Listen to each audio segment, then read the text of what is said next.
guess I'll move this. I was just talking to Greg right before I walked on stage, and we just realized that the last time I performed on this stage was when I proposed to my wife right here in this spot. Yeah. That's some good energy for you, right? Yeah. But I'm still married? What's up? You still married? Well, wait till the end of the story. Imagine if I wasn't and I opened with that. That would be the worst thing ever. Here's a show called Good Energy. Let me explain how I got divorced. Actually, fun fact, we did a two-prop show here. I had walking pneumonia at the time. Yeah, so we did it, and we asked a third person, Dan Russell. Give it up for Dan Russell. Here you guys go. He actually sat in on our set because I'm like, I don't want to talk that much. We'll have a third person. I'll just do a lot of miming since I can barely talk. And he helped us out, and he officiated our wedding. Yeah. I thought to myself while doing the show, if it goes well, I'm going to propose. If not, I'm not going to propose. Who wants to propose after a bad improv show? I didn't yes and, but yes and this. But I've been married, actually just celebrated my 1-year wedding anniversary. All these memories coming back. No, it was great. Our wedding was great. We did it in Astoria, New York. That's where we live right now, New York City. The only actual issue we have with our marriage, just every married couple here. Who's married? Make some noise if you're married. Not as enthusiastic of class, but okay. Now, the only actual issue we have is that I'm a big sleep talker. Anybody here sleep talk? Yeah. I don't know if you're like me. When I sleep talk, I do it at 100% full volume. My wife knows when I'm sleeping, when I'm laying very still, and then randomly I'll take it in green. That is actually something I've said while I'm sleeping. There's a lot of, thank you. Interesting. Can't argue with that logic. My wife said I sound like one half of a very pleasant dinner party kind of thing. I'm a very pleasant sleeper. I don't know what to tell you. Very pleasant. Being awake, that's the nightmare. Sleeping, everything is good. We actually talked about nightmares we had once, and she was explaining about how she had a nightmare that she was getting chased by someone who killed her entire family and everyone she loved and was coming after her. And then she woke up in a sweat. Now, I'm a very pleasant sleeper, as I just explained, and my nightmare was that I was jealous of a tweet that went viral. And I woke up fine. She's like, I saw you die. I'm like, well, I saw someone make the same joke as me and get like 500,000 likes, so. Another big milestone for me, I just turned 33. 33 years old, and I feel the same. 33 is not a big, I don't really do anything like crazy or adventurous, so life for me is pretty much exactly the same. The only time I do get adventurous is with like food. You know what I mean? That's when I like to live. That's when I like to eat. The other day, I was at brunch and I ordered chicken fingers with red chili bacon dipping sauce. Yeah. I saw the server walking with that plate of food, and my actual first thought was, Joe, you are being crazy today. What path will this lead you down? Gonna need a couple days to recuperate.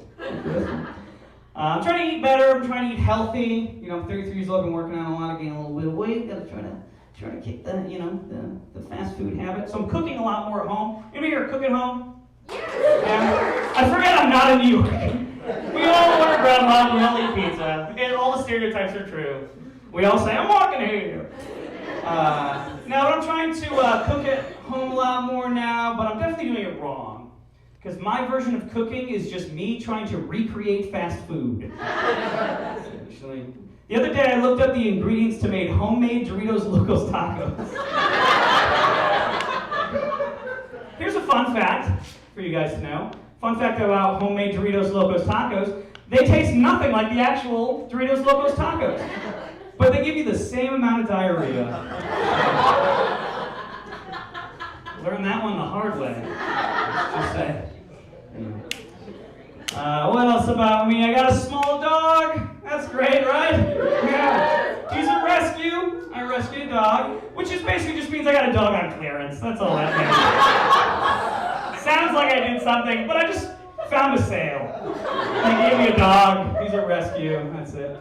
From the place, I was actually really curious about learning about what kind of dog he was, right? Because I got this dog. It's a beautiful little black dog. His name is Gavin. It's a little old man's name. It's not. I'm adorable. And I asked them, like, what kind of dog is it? What's his breed? They're like, well, we don't know because he's a rescue.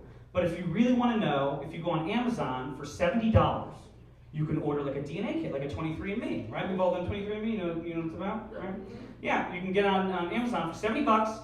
You swap the inside of the dog's cheek, you send it out, and then after they send you the results, they tell you everything about the dog. So I did that. Ordered the thing for $70, got the little thing, swiped the inside of the dog's mouth, sent it out, and I learned a lot about him. What I learned was that he is part Belgian sheepdog and rat terrier. And I also learned that I am bad with money.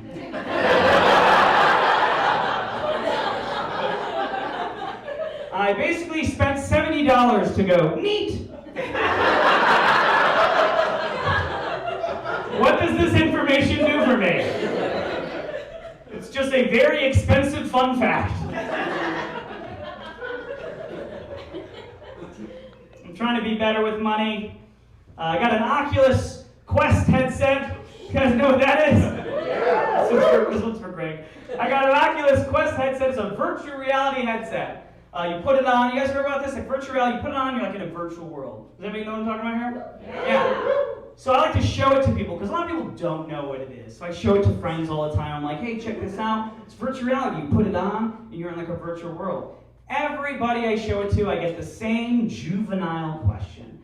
Everyone always asks the same question, and they're like, Joe, have you ever looked at porn on this thing? And I answer, listen, it's a virtual reality headset. The answer is obviously. It's like asking someone who just bought a car, hey, you ever take that thing on the highway? You know, it's made for it. Yeah. Porn was the second website I visited on it, the first being the default homepage. I like that joke, I'm not giving it up. That's a classic, good joke. Speaking of porn, this is the direction we're going. I was talking to a cousin of mine. She has a 12-year-old kid, and she's like, hey, I got to talk to she has a kid, Jonathan, who just became 12 years old, and she's like, well, he's at that age, you know, where we have to have like the birds and the bees talk. You know what I mean? And I'm like, oh, okay. She's like, what do you think? I'm like, well, you don't. Because, like, the internet. Because of the internet, I have seen more naked men and women than all of my ancestors combined. From a very young age, I have seen every race, every gender, every ethnicity, everybody fully naked and having sex on the age of dial-up. This kid has Verizon Fios.